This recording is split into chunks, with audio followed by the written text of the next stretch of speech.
Welcome to the Can Makers virtual taste test. I think one of the struggles with wine is that wine is, with alternative packaging for wine, is that wine is defined in part by the bottle, by the packaging. I think that the perception for a lot of people, if they're only having 1 or 2 bottles of wine a week, they want to pull that cork. People aren't very good with wine. They're not very good at buying it and drinking it straight away all the time. People expect with wine that you can keep it around for a while. Shall we crack on with our first wine of the tasting and have a look at the uncommon bacchus? This one here.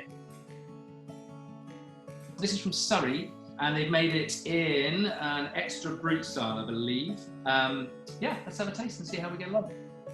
Jamie, do you want to kick us off? What are your impressions? I mean, do you think fizz in a can, in a carbonated wine? I mean, is that something that we're gonna love in the future?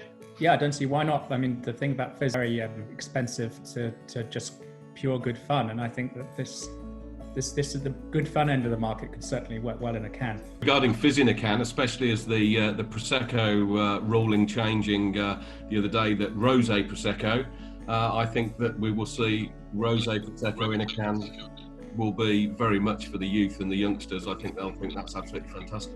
Susie, what do you make of the uncommon bacchus? I really like it, and like you, I'm not a fan of bubbles in crisp white wine, so I'm not a fan of sparkling Sauvignon Blanc, and generally not of sparkling Bacchus, but somehow this works in this context. Again, I also really like it. I think it's quite an interesting, I think in terms of target audience, really all of these are looking at a younger market, but also a slightly wealthier younger market who are looking for something, much like the audience for the more premium G&T in a can. I'm also a fan. I think it feels accessible, it feels simple and fun. It's something refreshing for a summer day, much like today. Peter, how did you get along with the Mirabeau? I actually think the Mirabeau is pretty good. It's got a really nice long juicy finish, tangy, fruity, would go with food well. Jamie, how about you? What do you think of the Mirabeau?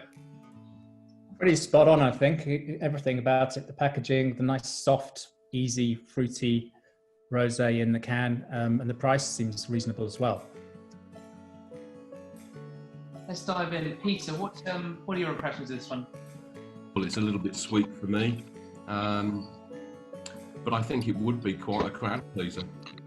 Yeah, a more commercial style in colour and flavour, I would say, but I quite like it. I think it would be great with food. It's a sort of maybe with a barbecue type wine. It's been great. Like the fact it's organic. That's really good. I mean, it's definitely on the nose. It's far more expressive, isn't it? Shall we have a look at our final wine, which is the Diamond Series, the California Vineyards Pinot Noir. Peter, what did you make of the Californian Pinot? Well, I think it's by far the biggest surprise of the day. I feel like the consumer might struggle with a red wine out of a can more than they struggle with a white or a rosé out of a can, but I really like this. Love it. It's rounded, fruity, soft textured, but it's not just a child wine. It's like the teenager, maybe grown-up wine, grown-up teenager wine. It's good. Susie, how did you get along with Coppola? Yeah, I also really like it. I think we've got a full house for this one. Pleasantly surprised. But it's got lovely fresh juicy fruit on it, a little bit of that oak in there, the vanilla. I think it's really enjoyable. The acidity and the balance is really good, I think. Overall, I'm very, very surprised.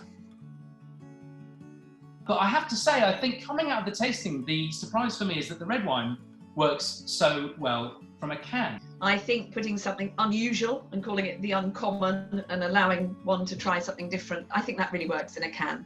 2 pinks and the red were fab, I thought. Really good. For me, the red is really the standout of the wines. Well, I was trying not to arrive with preconceptions, but I suspect I did expect the rosés to work.